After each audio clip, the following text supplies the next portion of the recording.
बढ़ते हैं मशहूर शायर मुनव्वर राना की बेटी और समाजवादी पार्टी के तर्जुमान सुमैया राना को लखनऊ में उनकी रिहायशगाह पर नजरबंद कर दिया गया है।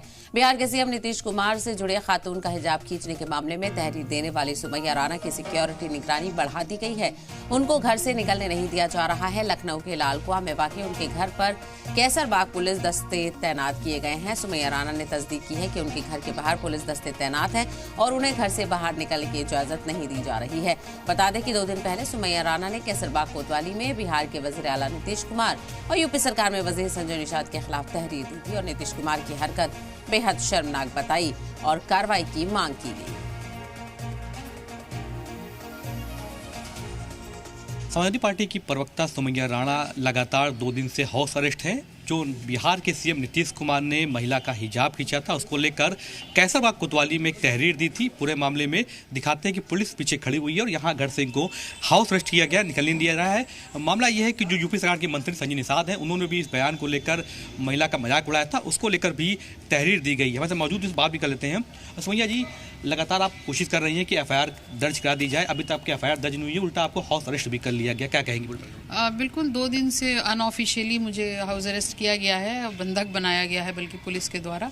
लेकिन आज जब ज़्यादा हो गया और मेरी काफ़ी बहस हो गई तो मैंने कमिश्नर साहब से शिकायत की, जिसकी वजह से उन्होंने शायद एसीपी साहब को भेजा कि जा करके वो जो तहरीर है जो मैं उनको देना चाहती थी वो मुझसे घर पे आके कलेक्ट कर लें। बहरहाल मैंने सोचा ठीक है, मेरी ज़िद ये नहीं थी कि मैं वहाँ तक जाऊँ, मेरी ज़िद ये थी कि मेरी बात वहाँ तक पहुँचे जो एसीपी साहब आ करके और उस तहरीर को लेकर के गए हैं।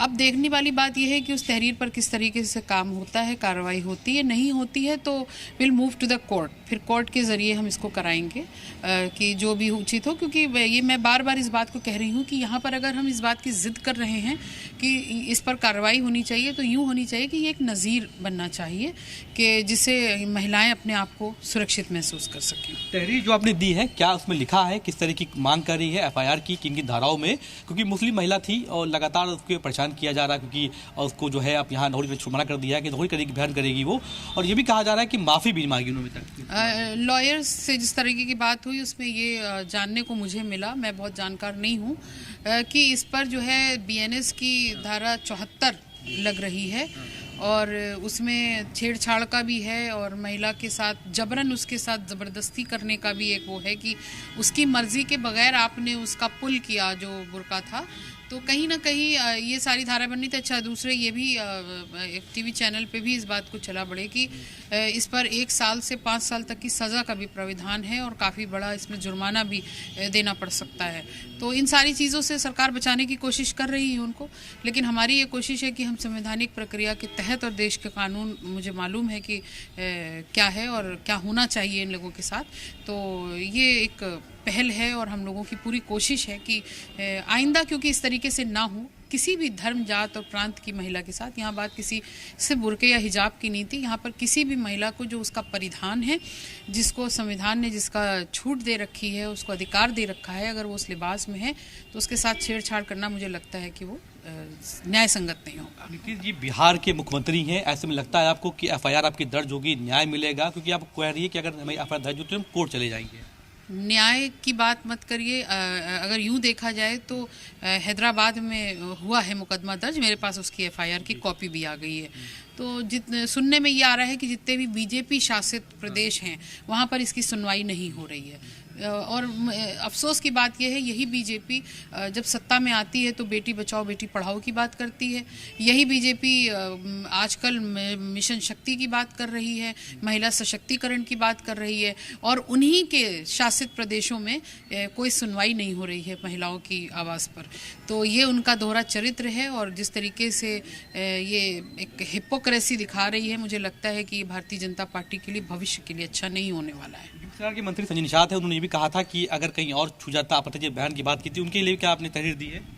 बिल्कुल, उनका भी नाम इसमें शामिल है और मुख्यमंत्री नीतीश कुमार जी का भी नाम शामिल है। और जिस तरीके की भाषा आप देख लीजिए, गिरिराज सिंह ने भी बोली है, हालांकि उस पर भी हम लोग देख रहे हैं कि क्या बन सकता है, किस तरीके की भाषा एक पढ़ी लिखी सभ्य महिला के लिए इस्तेमाल हो रहा है जो पहले से पीड़ित है, और उसके साथ इस तरीके का वो व्यवहार किया गया एक मुख्यमंत्री द्वारा, और उस पर एक मंत्री द्वारा इस तरीके की भाषा बोली गई, और फिर उसके बाद गिरिराज सिंह कहते हैं कि वो जहन्नुम में जाए।